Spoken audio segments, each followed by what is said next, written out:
India glitz ரசிகர்களே, மன்னிக்கவும். வணக்கம்க்கு பதில மன்னிக்கவும். புரிஞ்சுட்டிங்களே, என்னைக்கு படம் ரிலீஸ் ஆச்சு? வெள்ளிக்கிழமை.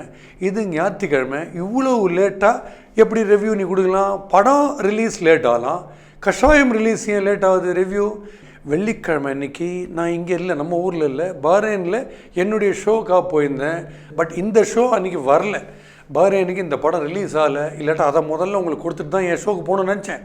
பட் ஸ்டில் 2 நாள் தாமதத்துக்கு மன்னிக்கவும். ஸ்ட்ரெயிட்டாக ஏர்போர்ட்டில் நேராக இங்கே வந்துட்டு கேமரா முன்னாடி உங்கள் முன்னாடி குற்றவாளியாக நின்று இந்த தங்கமகன் விமர்சனத்தை ஆரம்பிக்கிறேன்.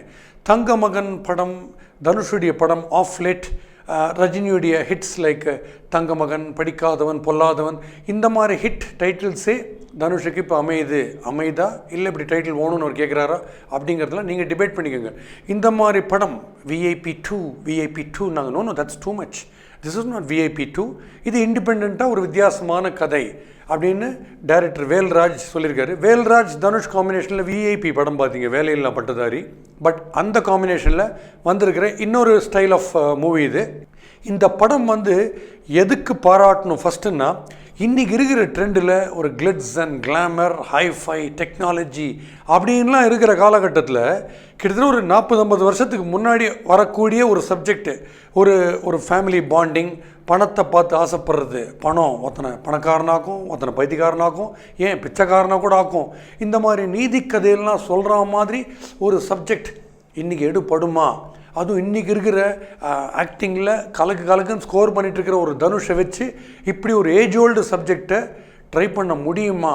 அது ஒத்துப்பாங்களா மக்கள் அப்படிங்கிறத பற்றி கவலைப்படாமல், இல்லை ஸ்டோரி கண்டென்ட்டுக்கு இம்பார்ட்டன்ஸ் கொடுத்துட்டு தனுஷை வச்சு ஒரு படம் எடுக்கிறோம் அப்படின்னு சொல்லிட்டு வேல்ராஜ் கொடுத்துருக்காரு பாருங்கள். அதுக்கு சூப்பராக நீங்கள் பாராட்டணும். அண்ட் இதில் சப்ஜெக்டில் சில புதுமைகள்லாம் இருக்குது. புதுமைகள் அதிகமாக இருக்கா, பழமைகள் அதிகமாக இருக்கா அப்படின்றது இந்த ரிவ்யூ முடியும் போது நீங்கள் தெரிஞ்சுப்பீங்க. இப்போது பல புதுமைகள். இப்போ இதில் லவ் இருக்குது, லவ்வுக்கு ஒரு கேரக்டர் ஏமி ஜாக்சன், மேரேஜ் இருக்குது, அதுக்கு சமந்தா, அதுக்கப்புறம் வில்லத்தனம் இருக்குது, க்ரைம் இருக்குது, அதுக்குன்னு ஒரு புது ஆக்டர் வந்திருக்காரு. அப்புறம் ஃபேமிலி பாண்டிங், ஃபாதர் கேரக்டரில் KS ரவிக்குமார் இருக்கார். ஃபேமிலி சென்டிமெண்ட்ஸ் எல்லாமே இருக்குது. இவ்வளவும் மீறி ஒரு திடீர்னு கையாடப்பட்ட ஒரு பணம், அந்த எபிசோடு தலை தூக்கி சூப்பராக நிற்குது படத்தில். இது ஒரு ஃபேமிலி சப்ஜெக்ட் தான். பட் இருந்தாலும் அந்த க்ரைம் மேலோட்டமாக அப்படி கலக்குன்னு கலக்குது அந்த சப்ஜெக்ட்டு. அது ஏன் அப்படிங்கிறது நீங்கள் படம் பார்த்தீங்கன்னா தெரிஞ்சுப்பீங்க. இன்னொரு பிக்கஸ்ட் ப்ளஸ் பாயிண்ட் என்னெல்லாம் சொல்லலாம், ஆக்டிங் ஸ்கோப்.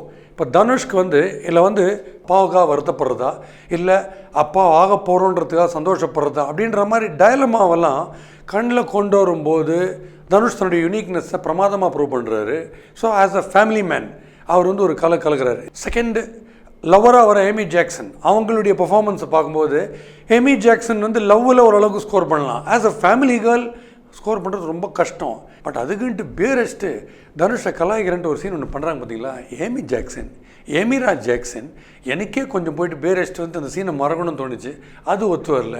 ஒவ்வொருத்தருக்கு ஆக்டிங் ஸ்கோப். இப்போ சமந்தா பார்க்கும்போது டக்குன்னு ஒரு சூசைட் சீனை ஒன்று பார்த்துட்டு அப்படியே பேக் அடித்து ரிவர்ஸில் போயிட்டு எல்லாரையும் அலர்ட் பண்ணிவிட்டு ஒரு மாதிரி கலங்குறாங்க பாருங்கள். அந்த மாதிரி ஆக்டிங் சீனில் நீதானே என் பொன் வசந்தம்க்கு அப்புறமா நான் ரியலாகவே சமந்தா ஆக்டிங்கில் கலங்கினதை இந்த படத்தில் பார்த்தேன். அது சூப்பராக சொல்லலாம். பட் இவ்வளவு சீன்ஸ் இருந்து கூட, இவ்வளோ ஆக்டிங் ஸ்கோப் எல்லாருக்கும் இருந்து கூட, இயக்குனர் KS ரவிக்குமார்னு ஒருத்தர் இருக்கார் பார்த்தீங்களா, அவருடைய படங்கள் எவ்வளோ இமோஷன்ஸ் காமிச்சிருப்பார். இதில் ஒரு ஆப்சன்ட் மைண்டட், ரொம்ப ஃபர்கெட்ஃபுல்லான ஒரு ஃபாதராக ஒரு க்ரைமில் தேவையில்லாமல் மாட்டின்னு அதுலேருந்து வெளில வர முடியாமல் துடிக்கிறார் பாருங்கள். அதில் டப்பிங் நீங்கள் கவனிக்கணும். அந்த வார்த்தைகள்லாம் தள்ளி விழுது. ஏதோ சொல்ல வரும்போது ப்ரீஆக்குபைடாகவே இருக்கார் பார்த்தீங்களா. ஸோ நாளைக்கே உங்கள் யாருக்காவது நடிப்பில் ஆப்சன்ட் மைண்டட் ரோல் எப்படி பண்ணணுன்னா KS ரவிக்குமார் தான் உங்களுக்கு கைடு. அந்த மாதிரி ஒரு கலைஞர் mister KS Ravikumar, man of the match, man of the movie. அவரை என்றைக்கு பார்த்தாலும் நீங்கள் கை கொடுக்கலாம். ஸோ இப்படி போயிட்டுருக்கு. பட் சப்ஜெக்ட் அளவில் என்னென்னு பார்த்தீங்கன்னா, ஸோ கம்மிங் டு புதுமைகள். இதில் இப்போ ஒரு ட்ரையாங்குலர் லவ்வில் ஒரு ஹீரோ இருப்பார், ஒரு கசின் இருப்பாங்க, ஒரு லவர் இருப்பாங்க, 2 கேர்ள்ஸ் இருப்பாங்க, இதெல்லாம் பார்த்துருப்பீங்க. பட் இதில் என்ன புதுமை, தனுஷ் ஹீரோ, அவர் மிடில் கிளாஸ் கேரக்டரு, அவருக்கு ஒரு ரைவலாக கூட வருது யார், கூட இருக்கிற கசின். இப்போ லவ் ஃபெயிலியர் பார்த்துருப்பீங்க, கசின் ஃபெயிலியர், ரிலேஷன்ஷிப் ஃபெயிலியர் பார்த்துருக்கீங்களா, ஃப்ரெண்ட்ஷிப் ஃபெயிலியர் கூட பார்த்துருப்பீங்க. ஸோ கசின் கேரக்டரில் அதித்தின்னு ஒருத்தர் வர்றாரு புதுசாக. அவரோட இவருக்கு ஒரு பிரச்சனை சின்ன வயசுலேருந்தே காலேஜ் டேஸ்லேருந்தே ஆரம்பித்து அது பெரிய லெவலில் க்ரைம் லெவலுக்கு சர்ஃபேஸ் ஆகுது பாருங்கள், அது ஒரு சூப்பர் புதுமை. ப்ளஸ் ஃபஸ்ட் நைட் சீனில் சமந்தாவோட ஜஸ்ட் அபவுட் ஃபஸ்ட் நைட் சீனில் வந்து வழக்கமாக பால் பழங்கள் திராட்சையெல்லாம் அப்படி ஆடினே இருப்பாங்க. அதுக்கு பதிலாக வந்து ஆம்லெட் போட்டு கொடுக்குறாரு பார்த்தீங்களா, அது கொஞ்சம் நிறைய புதுமைகள் இருக்குது. ஸோ இந்த புதுமைகள் கவுண்ட் இந்த பக்கம் வந்துனே இருந்தால் கூட படத்தில் பழமைகள் ஆல்ரெடி நாம் பார்த்த விஷயங்கள், அந்த டிவி சீரியல் டைப்பு ஜுனூன் பேடிவாதம் அந்த டிவி சீரியல் இல்லை இந்த பிளாக் அண்ட் ஒயிட் காலத்து படங்களுக்கான சீன்ஸ் இருக்குது பாருங்கள், அந்த type of repeat cliche scenes வந்து புதுமைகளுக்கு மேலோங்கி நிற்கிறதுனால தான் இந்த படம் வந்து ஜஸ்ட் ஆவரேஜாக இருக்குது. இல்லைன்னா சூப்பர் டூப்பர் சப்ஜெக்டாக ஆகியிருக்க ஒரு நல்ல ஒரு வாய்ப்பு இருந்தது. சரி, இதில் புதுமைகளை சொன்னீங்க, இதில் பழமைகள் என்ன? ஒரு லவ் பிளாசம் ஆகிற மாதிரி இன்ட்ரெஸ்டிங்காக 3 படத்தில் தனுஷ் நடிச்சார் இல்லையா, கூட ஃப்ரெண்டு கலாச்சினே வருவார், இதில் கூட சதீஷ் விதவிதமாக கமெண்ட் செக்ஷன் வந்து இருக்கும்போது அந்த லவ் கிளிக்கை என்ன போகுது அப்படின்னு நினைக்கும் போது அது டகால்னு ஃபிசல் அவுட் ஆகிடுது. சரி, நெக்ஸ்ட்டு இன்னொரு ஹீரோயின் இருக்காங்களே சமந்தா அப்படின்னு பார்க்கும்போது டபால் கல்யாணம் ஸ்ட்ரெயிட்வே ஃபிக்ஸ்டு. ஸோ அந்த ஹீரோயினோட தனுஷு கல்யாணம் அந்த எபிசோடும் டபால்னு முடிஞ்சு போச்சு. புதுசாக ஒரு வில்லனை இன்ட்ரடியூஸ் பண்ணிக்கிறாங்களே, அவருக்கும் இவருக்கும் தனுஷுக்கும் கேட் அண்ட் மவுஸ் கேம் மாதிரி திருவிளையாடல் ஆரம்பம் மாதிரி பேட்டில் ஆஃப் விட்ஸில் போதே ஐயோ இன்ட்ரெஸ்டிங்காக அப்படின்ட்டு சீட்டுக்கு முனையில் வரும்போது வில்லன் டோட்டலாக எல்லார் காலையும் விழுந்து என்ன மன்னிச்சிருங்க, என் கண்ணை ஆண்டவன் திறந்துட்டாரு, பணம் என் கண்ணை மறைச்சிருச்சு, காந்தி நோட்டுக்கு நான் அடிமை ஆகிட்டேன் அப்படின்னு அவர் காலில் வந்துடுறாரு. அதுவும் அப்படியே ஃபிசல் அவுட் ஆகிடுது. ஸோ இப்படி ஆல்ரெடி நாம் பார்த்த விஷயங்கள் நல்ல ஒரு கிரெசண்டோ வர வேண்டிய ஒரு ஸ்டேஜில் எல்லா கட்டத்துலேயுமே டகால்னு அப்ரப்டாக முடிஞ்சு அந்த கிளைமேக்டிக் சுச்சுவேஷன் வருது பாருங்கள், அதை வர விடாமல் தடுத்து நார்மல் படம் மாதிரி ஆக்கிட்டாங்க. அதுதான் ஒரே வருத்தமான விஷயம்.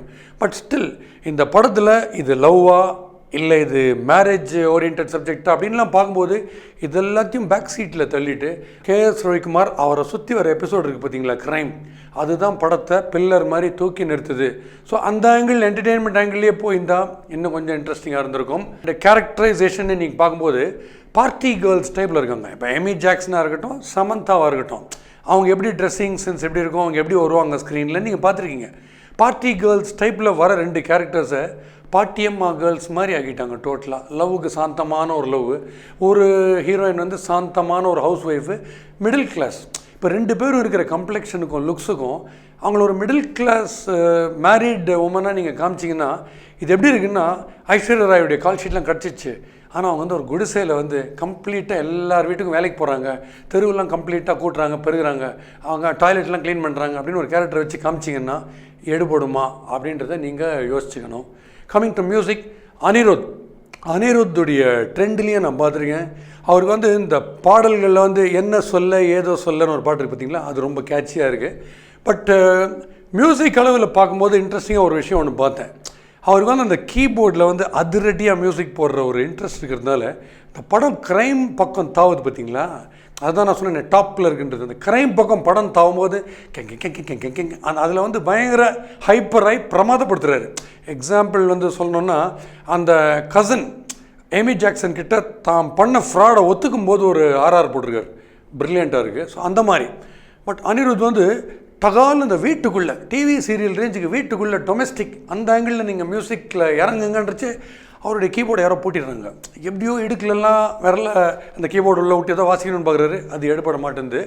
பட்டு அவர் வந்து ஒரு அப்சஷன் ஒன்று இருக்குது அவருக்கு டியூனில், எது தெரியல, அந்த வாழ்க்கையை தேடி அந்த அப்சஷன் ரொம்பவே இருக்குது. ப்ளஸ் இவரும் ஒரு பர்டிகுலர் டியூன் ஹாரிஸ் ஜெயராஜ் போட்ட பேக்ரவுண்ட் ஸ்கோருக்கு கொஞ்சம் அடிமையாயிட்டார். ஸோ ஓவரால் நீங்கள் புதுமை பழமைன்னு பார்க்கும்போது புதுமைகள் இருக்குது, பட் பழமைகள் ரொம்ப அதிகமாக இருக்குது. ஆல்ரெடி பார்த்த ஒரு ஃபீல் வருது.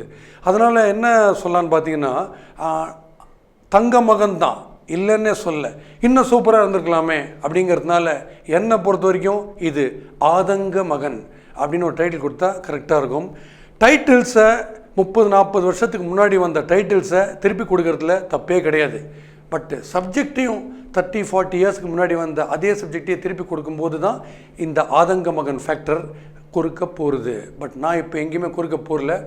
அடுத்த கஷாயம் வித் பாஸ்கி ஆன் டைம் வந்துடுறேன். It's a confession. மறுபடியும் சந்திப்போம். உங்களுடைய பாஸ்கி.